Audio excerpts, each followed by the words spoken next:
I can't fucking breathe, babe. Seriously. Yeah, that's when you really shook me.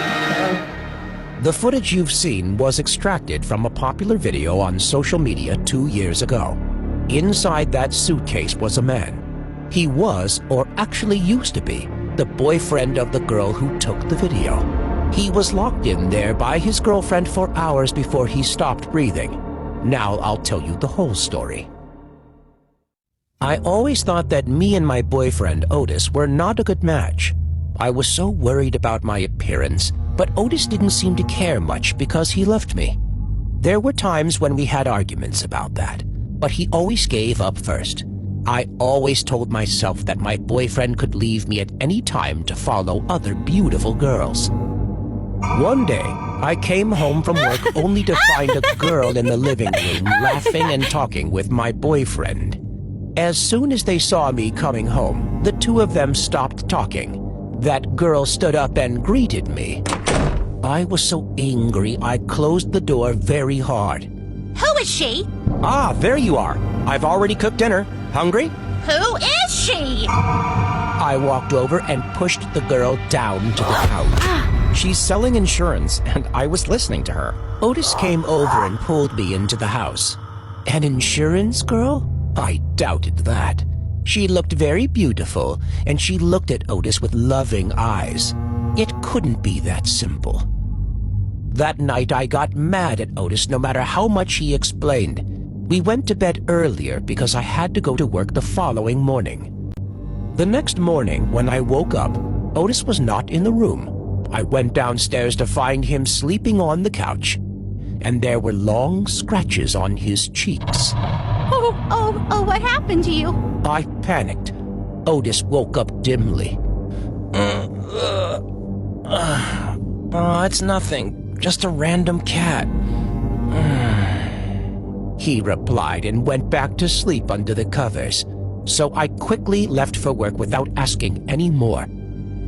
After a long day's work, I returned home.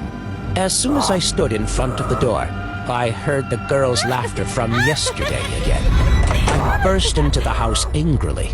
Otis and the other girls stared at me in shock.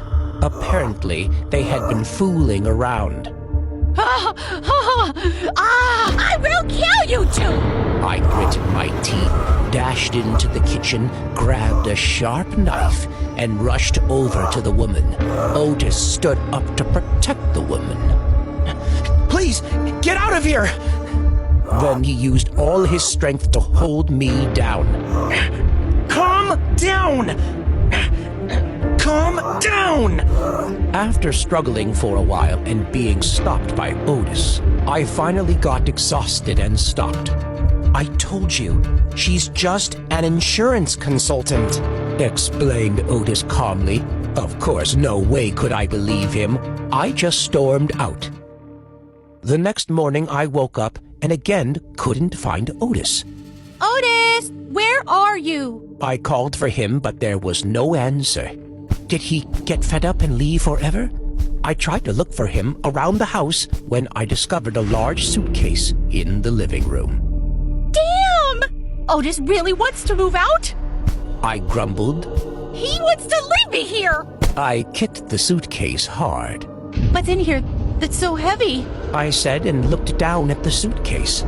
I slowly unzipped the zipper, and Otis's body was gradually exposed. His entire body was broken and folded. His face was purple, and there were scratches around the suitcase. Oh no! Otis! I fell to my knees, trembling when I saw Otis's body. I shook him and kept calling. Otis! Wake up! Otis! But he didn't wake up. He was cold as ice. I burst into tears and quickly pulled out my phone and dialed 911. The police showed up soon after. They took me to the station to make a statement. I didn't know anything. Could anyone have harmed him that terribly? He was such a good guy. We found evidence in your phone that you were the one who killed your boyfriend. police said. No way, I could only utter those weak words before losing consciousness.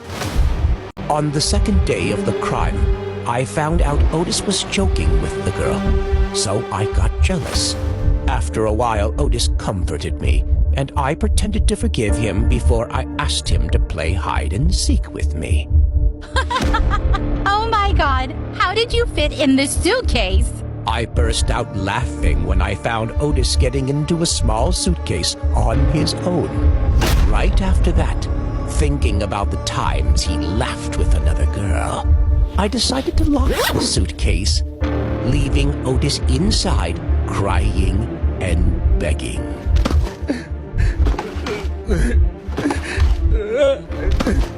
Sarah, I'm begging you, open it, honey. When you were with her, did you think of me? You deserve it.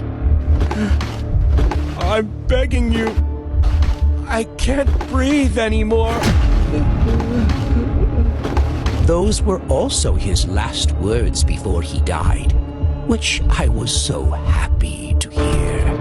And that was how Otis was locked in a suitcase and suffocated. I have been identified by my doctor as a psychopath with multiple personalities. I'd been jealous and hurt Otis many times and didn't remember those times. I always thought that the woman who laughed with your boyfriend was the third wheel in my relationship.